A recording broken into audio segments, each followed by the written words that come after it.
तहरीक-ए-जिहाद पाकिस्तान ने Pakistan air force training base Mianwali पर हमले की रिस्पॉन्सिबिलिटी क्लेम की है।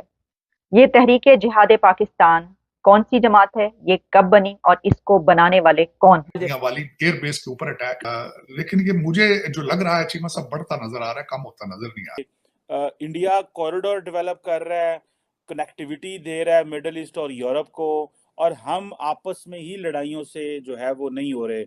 गवादर और दीगर दहशतगर्दी के वाकयात में रॉ के मुलविस होने के शवाहिद मिले। और जब भी कोई दहशतगर्दी के हमले हो जाते हैं तो हम ये कहते हैं जनाब कि ओहो अच्छा हम ये कर देंगे, हम वो कर देंगे। और क्योंकि इस वक्त पाकिस्तान का पॉलिटिकल एनवायरनमेंट ज़्यादा पॉलिटिकल है, तो मैं आपको ये बताता चलूँ कि दो बड़े सीरियस वाक़यात हुए हैं पाकिस्तान के अंदर। दहशतगर्दों का एक और मकरू वार नाकाम कर दिया गया है। मियांवाली में पाकिस्तान एयरफोर्स ट्रेनिंग एयरबेस पर हमला पाक फौज ने नाकाम बनाया। नमस्कार दोस्तों, जैसा कि आपको पता है पाकिस्तान पे तालिबानियों ने हमला कर दिया है, जिसमें कर्नल की जान और 14 एयरक्राफ्ट भी नुकसान हो चुके हैं। ये किया तो अफगानिस्तान और तालिबानियों ने है, लेकिन पाक मीडिया कह रही है कि इसमें मोदी जी रॉ का हाथ है, जो कि वो हर चीज़ में इंडिया और मोदी जी को ही घसीटती है, जो कि उनके खून में भरा हुआ है। इसमें कोई चौंकने वाली बात नहीं है, लेकिन वो ऐसा करके अपने पाकिस्तानियों की आम नागरिक के दिमाग में ये सब भर रही है कि इंडिया ही सब कुछ करता है, इंडिया ही उनके साथ गलत करता है, मोदी जी ही गलत करते हैं, जो कि बहुत गलत है। तो आइए चले देखते हैं पाक मीडिया का रिएक्शन क्या है इस बात पर। आज एक पाकिस्तान के सीनियर ऑफिसर लेफ्टिनेंट कर्नल जो हैं, उनके साथ दो और जवान जो हैं उनको शहीद कर दिया गया है। और आपको पता है इन दिनों में पाक फौज के ऊपर और एयरफोर्स के ऊपर बड़े हमले हो रहे हैं। दूसरी तरफ आपको पता है कि अफगान महाजरीन को निकाला जा रहा है। पाकिस्तान जो है वो कह रहा है कि ये जो अमेरिका का असला छोड़ गए थे अफगानिस्तान में, वो पाकिस्तान के खिलाफ इस्तेमाल हो रहा है। तार साहब, आपको क्या लग रहा है कि इंडिया कॉरिडोर डेवलप कर रहा है, कनेक्टिविटी दे रहा है मिडल ईस्ट और यूरोप को, और हम आपस में ही लड़ाइयों से जो है वो नहीं हो रहे? चीमा साहब, ये दहशतगर्दी ना पहली दफा हुई है ना आखिरी दफा होनी है। ये भी मैं जो अगर इसके आप हिस्ट्री पढ़ें तो उसमें अब ये जो आज आप अटैक की बात कर रहे हैं, ये मेरे ख्याल में एक हफ्ते के अंदर कुछ चौथा पांचवा ये अटैक है, और 98% आपकी जो है दहशतगर्दी बढ़ चुकी है। और दूसरा जो मसला है आपका, जो इस वक्त सख्त मसला है आपकी इकानमी का, वो directly related to this terrorism है कि जहां पे जंग होगी, वहां पे जहां बम फट रहे होंगे, वहां इन्वेस्टमेंट कौन करेगा? आपने दर हकीकत जो पिछले दौर के अंदर, अफगानिस्तान के दौर के अंदर, जब आपने दहशतगर्दी का बिजनेस शुरू किया था ना, ये उसी के साइड इफेक्ट है। और जब तक आप इसकी ग्रास रूट चीजों पे जाके वो जो ग्रुप है उनको खत्म नहीं करेंगे, आप तरक्की नहीं कर सकेंगे। आप अब बच नहीं सकेंगे तरक्की का करना, सर्वाइव नहीं कर पाएंगे। अब मैं दूसरा उसकी छोटी सी एक और मिसाल देना चाहूंगा। आपके दहशतगर्दी का एक विक्टिम जो है, जिसने पिछले दिनों पाकिस्तान में जलसा करा के हमास के एक लीडर से वीडियो खिताब करवाया था, वो कतर में चला गया। जाके तस्वीरें भेज रहा हूं। अब वो ये आपके तो आप टेररिज्म को, आप दहशतगर्द तंजीमों को आपके लोग ओपनली सपोर्ट करते हैं, और आपकी स्टेट तमाशा बन के देखती रहती है। तो दर हकीकत जब तक आप इस चीज को सीरियस नहीं लेंगे, आपकी इकानमी ठीक नहीं होगी, अगर आप थोड़ा बहुत सीरियस हैं मुल्क के बारे में। इंडियंस का जो है वो हमेशा से आपको मालूम है कि वो सी पैक को खराब करने के लिए, या भी जिस तरह अफगानी अपने मुल्कों में वापस जा रहे हैं, तो उससे जो मीशत के ऊपर पॉजिटिव असरात आने वो किसी सूरत में कबूल नहीं है, तो वो उनका हाथ के इसमें मुबालगा हो सकता है। देखिए, लेफ्टिनेंट कर्नल हसन शहीद हो गए, 3 सिपाही उनके साथ शहीद हुए, मियांवाली बेस हुआ, रोजाना की बुनियाद पे धमाके और वो काम शुरू हो गया। ये को तो बहुत दफा बताया हमने, और बड़ी बड़ी डोजियर और बड़ी बड़ी चीजें सामने रखी, जिससे साबित होता था कि ये इंडिया क्या कर रहा है पाकिस्तान के अंदर, लेकिन दुनिया इस पर खामोश है। लाल किले पे खड़ा होके नरेंद्र मोदी ने जो धमकियां दी थी हमें, वो उनमें से बहुत से पे अमल दरामद कर दिया। तहरीक-ए-जिहाद पाकिस्तान ने Pakistan air force training base Mianwali पर हमले की रिस्पॉन्सिबिलिटी क्लेम की है। ये तहरीक-ए-जिहाद पाकिस्तान कौन सी जमात है, ये कब बनी और इसको बनाने वाले कौन हैं?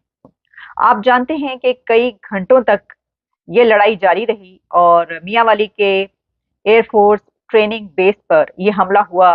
9 दहशतगर्द बताए गए। पहले बताया गया कि 3 ये दहशतगर्द दाखिल हुए हैं, फिर उसके बाद खबरें ये आई कि 9 के करीब दहशतगर्द थे और वो सब के सब मारे गए। कई घंटों की इस लड़ाई के दौरान पाकिस्तान एयरफोर्स का भी नुकसान हुआ। जो बताया जा रहा है वो ये है कि 3 आउटफेस्ड नॉन ऑपरेशनल एयरक्राफ्ट जो हैं उनको नुकसान पहुंचा है। लेकिन आप जान सकते हैं कि जब घंटों तक एक लड़ाई चल रही हो और उसमें दो बदू एक दूसरे के ऊपर फायरिंग जारी हो तो 9 दहशतगर्द जिसमें मारे जाएं, यकीनी तौर पर उसमें नुकसान भी बड़ा हुआ है। और इसमें अभी तक सोशल मीडिया पर लोग ये लिख रहे थे कि ये ऑपरेशन जारी है और लड़ाई की खबरें आ रही हैं। हालांकि जो पाकिस्तान का मीडिया है वहां पर इस खबर को नहीं नशर किया गया और कई घंटों तक ऐसी कोई खबर देखने को नहीं मिली। हालांकि उस वक्त भी वो ऑपरेशन जारी था, यानी ब्लैकआउट रहा, लेकिन उसके बाद खबरें आना शुरू हो गई और सोशल मीडिया तो इन खबरों से भर गया।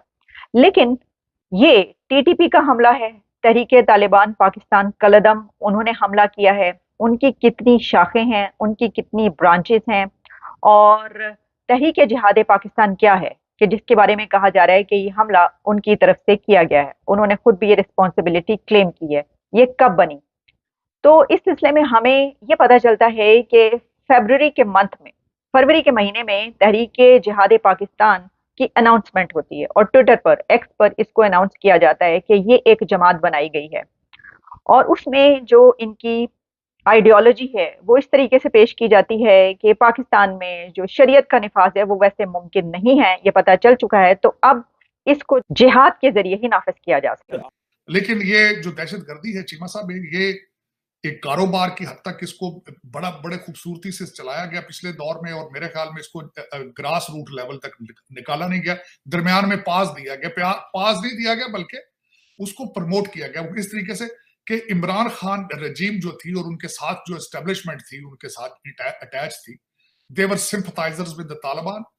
उनको दोबारा ला के आबाद करने के चक्कर में एक तो वो करते रहे हैं, दूसरा जेलों में जो थे उनको आजाद किया गया था और कई ग्रुप है वहां पे। और दूसरा ये जो ये ग्रुप बनते हैं दहशतगर्द, इन्होंने सर्वाइव करना होता है। सर्वाइविंग के लिए ये आपकी स्टेट के आंखों के नीचे सारी स्मगलिंग करते हैं, रैंसम के लिए करते हैं और आपकी स्टेट मुंह दूसरी तरफ कर लेती है। तो ये दर हकीकत आपको सीरियस होना होगा। पता नहीं फिर आज क्यों ये इस तरह हो रहा है, लेकिन खतरनाक हद तक जाया जा रहा है। ये इसको कंट्रोल करना चाहिए मेरे ख्याल में।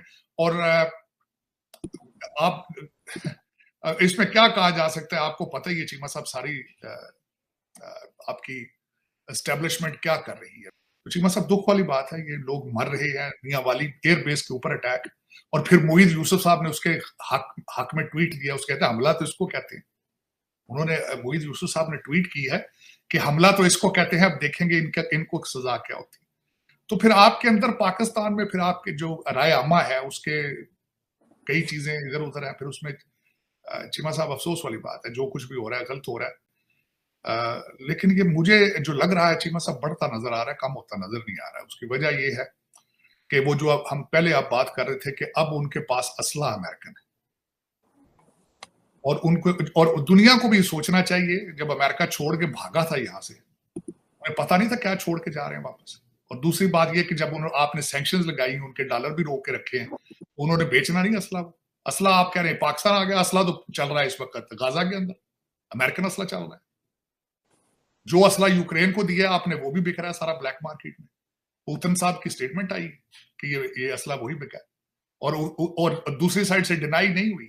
यूक्रेन ने डिनाई नहीं किया, उन्होंने कहा नहीं हमने बेचा नहीं है, ये रशिया ने हमसे छीन के दिया बेचा black market. They didn't deny it कि असला जो है वो नहीं है, हमारा असला नहीं, हमने नहीं बेचा। इंडिया की बात है जी। इस मामले में हमें हमारी बहुत वाजे और क्लियर पॉलिसी होनी चाहिए और पॉलिसी है। हमें दुनिया को बताना चाहिए कि कनाडा हो, ऑस्ट्रेलिया हो, बरतानिया हो, आलमी दहशतगर्दों की और आलमी दहशतगर्दी की जिस अंदाज से हिंदुस्तान सरपरस्ती कर रहा है, हमें दुनिया के सामने ये सारी चीजें लानी चाहिए। जहाँ तक अफगान भाइयों का हमारा ताल्लुक है, हम उनसे फिर गुजारिश करेंगे कि जिस तरह आप चाहेंगे कि अफगानिस्तान में कोई गैर कानूनी ना रहे, इसी तरह हम चाहते हैं पाकिस्तान में कोई गैर कानूनी ना रहे।